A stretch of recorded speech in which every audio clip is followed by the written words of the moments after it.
Hello, magandang umaga po sa inyong lahat at narito po ang aking tula na ang pamagat, Talentadong ka-FB.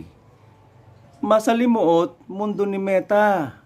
Marami ng digital creator ang kilala at may pangalan na. At marami na rin ang sumasali pa na ang hangarin gumanda ang buhay at guminhawa pa. Na minsan, kanya-kanya na, hindi mo malaman kung sino totoo sa kanila.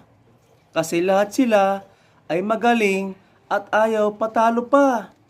Kaya ang violation, labas-masok din sa account nila na galing ito kay Meta. Kaya nga, tayo ay huwag mainggit sa kanila. Bagkus, maging inspirasyon natin sila sa social media.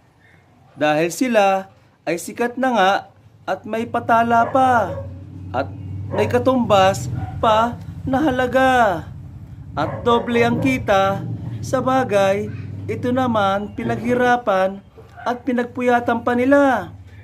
Kaya ang gawin na natin ay sipagan pa paggawa ng interesting at quality content na mag-viral pa at kikita at recommendable pa ni Meta na ang pag-asenso mo sa social media ay oras mo na at ngayon may pangalan ka na at sikat na at kilala na sila sa'yo na ay nai-inspire na at ang talang gusto mo pinapadalang ka na nila kaya doble na rin ang kita at notification mo, apura na ang click mo sa kanya. Daliri mo ay ngalay na.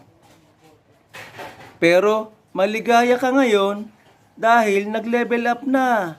Ang pangarap mo ay abot na dahil sipag at pagtsitsaga at papursige ngayon ay nasa iyo na.